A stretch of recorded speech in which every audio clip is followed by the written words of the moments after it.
Mirë se vini në kanalin ton, mos harroni të bëni subscribe dhe të klikoni si përzdiles për të marrë njoftimet më të reja. Faleminderit! Receta që zhduk kallot nga këmbët brenda natës. Kjo metodë do ju befasoj çfarë dëshiron gjithkush gjatë verës në lidhje me lëkurën, është që ajo të jetë sa më e butë dhe e shëndetshme. Nëse jeni nga ata persona të cilët kanë probleme me duart dhe këmbët, duke vuajtur nga lëkura e vdekur dhe e forcuar që shpesh na e quajmë kallo, atëherë ju e dini se sa e rëndësishme është gjetja e një zgjidhjeje për këtë problem.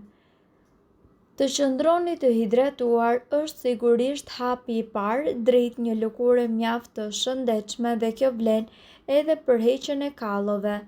Megjithse përveç këshillës së përhershme të konsumimit të 8 gotave me ujë në ditë, sot ne do t'ju sugjerojmë një trajtim natyral i cili do të hidratojë në maksimum lëkurën tuaj. Një lëkurë e hidratuar do të thotë që për disa kohë ju do të shpëtoni nga kallot. Përsëriteni këtë trajtim si gjithnjë në kushte shtëpie me përbërës natyral që mund ta nisni në çdo moment me aplikimin e saj. Hidheni uthullën e mollës në një enë dhe në të zhysni fetën e bukës. Lëreni aty për disa orë derisa të formohet një lloj paste në sipërfaqen e bukës dhe më pas të vendoseni atë mbi pjesët problematike mbi kallo. Hidhni uthullën e mollës në një enë dhe në të zhysni fetën e bukës. Lëreni aty për disa orë derisa të formohet një lloj paste e cila duhet mbështjellë me një qese plastike në mënyrë që të mos të lëvizë gjatë natës dhe mbajeni deri të nesërmen në mëngjes. Në mëngjes ju duhet ta shpëlani zonën me ujë të bollshëm. Uthulla e mollës gjithashtu njihet për vetitë e saj antibakteriale të cilat arrin që të mbajnë larg bakteret. Gjithashtu, kur ju e aplikoni atë përgjatë natës në lëkurë, në varësi të rezultateve dhe këmbët tuaja do të jenë shumë shpejt të shëndetshme. Nëse keni kallo vërtet të forta, atëherë provoni që të zhysni këmbët në ujë të nxehtë me sodë buke 30 minuta para se të vazhdoni me këtë trajtim. Kjo do të ndihmojë që shtresa e parë e lëkurës së vdekur të largohet, duke bërë që uthulla e mollës të deportojë më shumë dhe të japë rezultate edhe më të mira.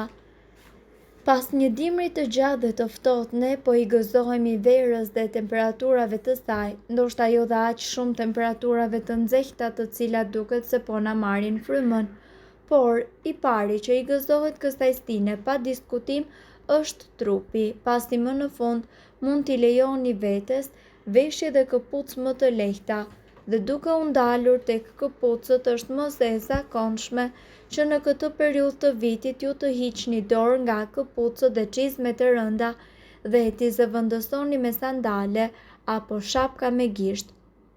Megjithatë, këto këpucë gjithashtu rrisin rrezikun e shfaqjes së kallove apo fllluskave të bezdishme në pjesë të ndryshme të këmbëve.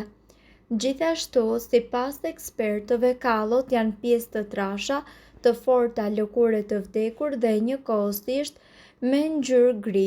Në të verdhë, ato formohen për të mbrojtur vetë lëkurën tuaj nga fërkimet dhe dëmtimet, sa kaq ato shoqërohen me dhimbje, kruajtje dhe njëkohësisht irritim të vazhdueshëm. Në qoftë se i keni provuar të gjitha, por sërish nuk keni arritur rezultatin e dëshiruar, ne me patjetër ju këshillojmë që ju të përdorni këtë recetë natyrale. Bëni një kompres me lëng limoni.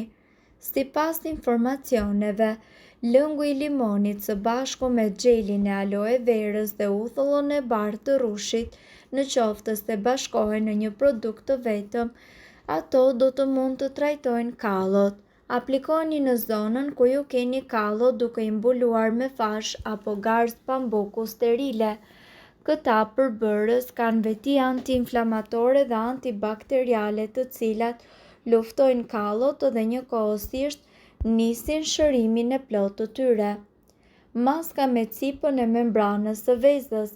E keni parasysh atë cipën që rrethon vezën e zier, gati e ngjitur me lëvoshkën e saj, po nuk duhet ta hidhni më pasi ajo përmban shumë vlera ushqyese dhe antioksidantë të fuqishëm të cilët luftojnë kallot dhe parandalojnë shumimin e tyre.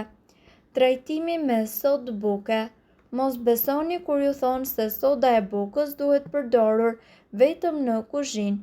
Ajo përbën një trajtim shumë efikas edhe kur bëhet fjalë për kallot tuaja, duke qenë se mund të trajtojë edhe flloskat. Receta është shumë e thjeshtë, ndaj mund ta përgatisni në kushte shtëpie. Hedhim pak sodë buke në një legen me ujë të ngrohtë dhe i mbajmë brenda për 10 deri në 15 minuta. Këmbët me kallo dhe të plastaritura nuk duken as pak bukur, por përveç kësaj, ato mund të shkaktojnë edhe infeksione dhe njëkohësisht dhimbje të madhe. Lëkura nën këmbë është natyralisht e thatë dhe jo si lëkura në pjesë të tjera të trupit. Ekzistojnë një sër faktorësh të cilët njëkohësisht ndikojnë në plastaritjen e këmbëve dhe në daljen e kallove. Disa prej tyre mund të jenë lagështira, veshja e këpucëve të papërshtatshme, ecja zbathur e të tjerë. Megjithatë, ekzistojnë disa prej tyre të cilat mund ta bëjnë lëkurën e këmbëve më të shëndetshme. Lajni këmbët me ujë të vakët dhe shtoni të paktën një lugë sodë ose krip derisa lëkura juaj të zbutet. Me anë të një sfungjeri të fortë apo një mjeti të përshtatshëm, hiqeni lëkurën rreth zonës së thembrave. Kjo nuk do të shkaktojë as pak dhimbje. Pas kësaj lyeni këmbët me vazelinë, preferohet ajo pa ngjyrues dhe pa aromë.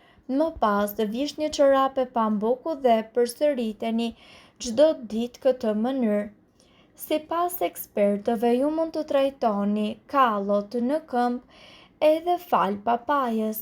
Lëngu i këtij fruti vepron si një medikament i vërtet natyral për këtë problem. Ai duhet aplikuar te kallot me doza të vogla, maksimumi një gjysmë lugë gjelle. Edhe xheli me bazë aloe vera është një zgjidhje shumë e mirë për problemet të cilat shfaqen tek këmbët. Ju mund të përgatisni një përzierje me xhelin e 3 deri në 4 gjethe të aloe verës me disa pika vaj susami dhe atë ta vendosni në pjesët ku ju keni kallo, duke i vënë kështu një garzë për disa orë. Një tjetër ilaç kundër kallove është edhe tërshëra. Në këtë rast, një dush i këmbëve me ujë të ngrohtë dhe lyerja atyre me tërshërë ose miell tërshëre do t'i jap lehtësi këmbëve të prekura nga kallot. Në rast se ju ndodhet në shtëpi, mund të përdorni edhe një përbërës tjetër natyral të vlefshëm kundër kallove. Bimën është të quajtur edera, është një bimë zbukuruese në formë dritarake.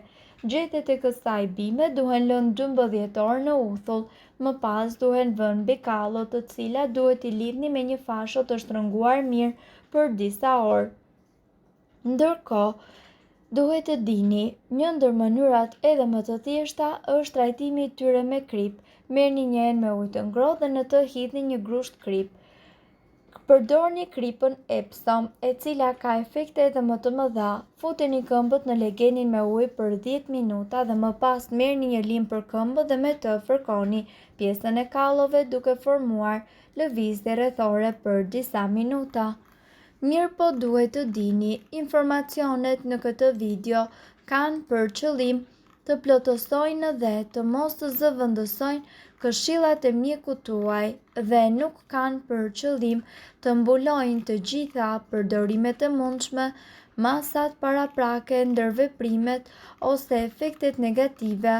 Informacionet në këtë video mund të mos i përshtaten rrethanave tuaja shëndetësore, prandaj para përdorimit konsultohuni me mjekun tuaj. Nëse doni të dëgjoni videot tona që ne postojmë çdo ditë, kliko subscribe. Ju ftojmë gjithashtu të bëni like në videot tona nëse i keni dëgjuar dhe pëlqyer ato. Faleminderit që e pat videon ton. Shpërndajni këtë video në profilin tuaj në mënyrë që të informohen edhe shokët tuaj. Faleminderit!